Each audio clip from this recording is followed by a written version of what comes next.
Mr. Deputy Speaker, sir, we have been talking proudly to the economic progress of our country. In this connection, I would like to point out that the biggest industry in our state is the agricultural industry. But in this regard, I feel that we have not played fair with the agriculturist because today he is in great plight. In my opinion, one of the reasons for the present state of affairs is that it is the small agriculturists who form the large majority of the landowners in our state. They are suffering on account of the fact that their occupation faces many dangers over which they have no control. One of them is the vagary of the monsoon, and the other is the lack of irrigation sources. The third is the failure of investments in raising crops which could not be harvested because they have failed on account of pest. The agriculturist is also not able to do collective cultivation. I may mention that one of the first things that the new government should take upon themselves is the stabilization of prices. I would very much like that the agriculturist must be assured of a good price for his produce. There is no such assurance now.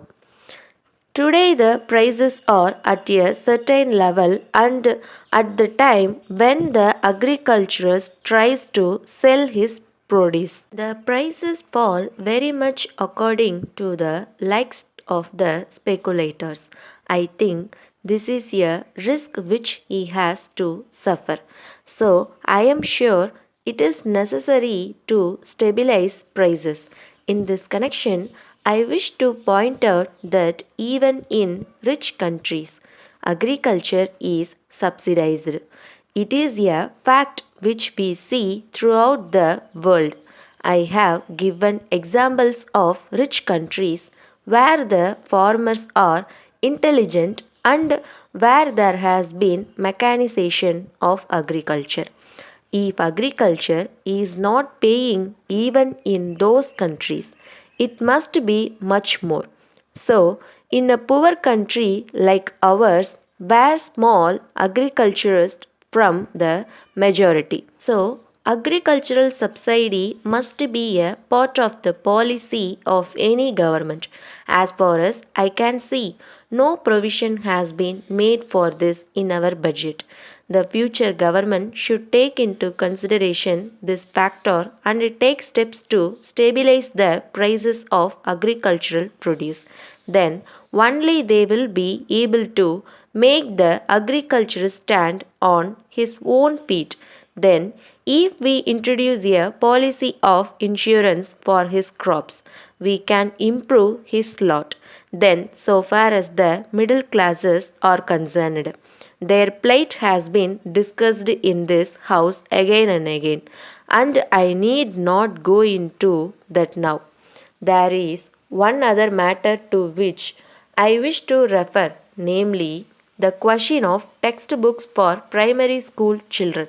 I have been suggesting again and again that the textbooks for children of primary schools must be of the best type so far as this matter is concerned. I made a suggestion in the past for this purpose that the best man in the educational field must be recruited for the purpose of selecting textbooks for small children.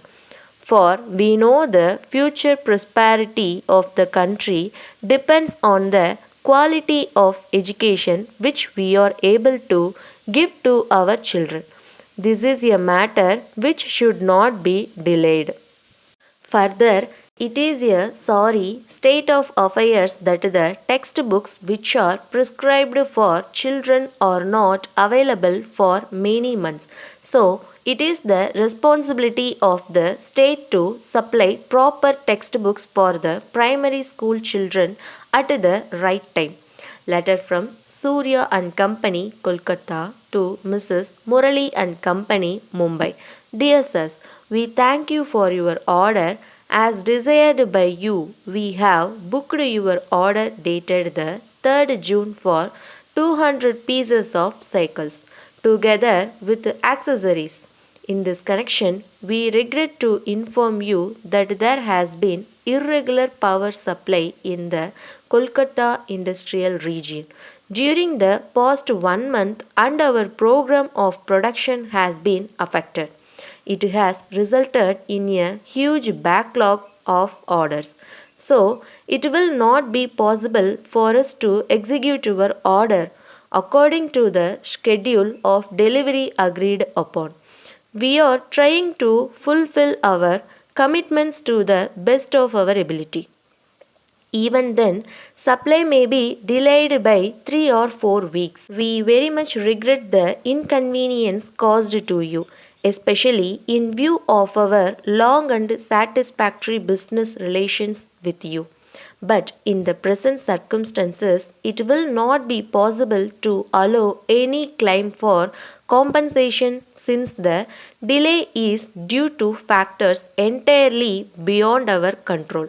In spite of the fact that we have suffered some losses on account of the present difficulty, we are ready and willing to maintain the prices agreed upon if you are able to confirm that the ordered quantity will be accepted when supplied.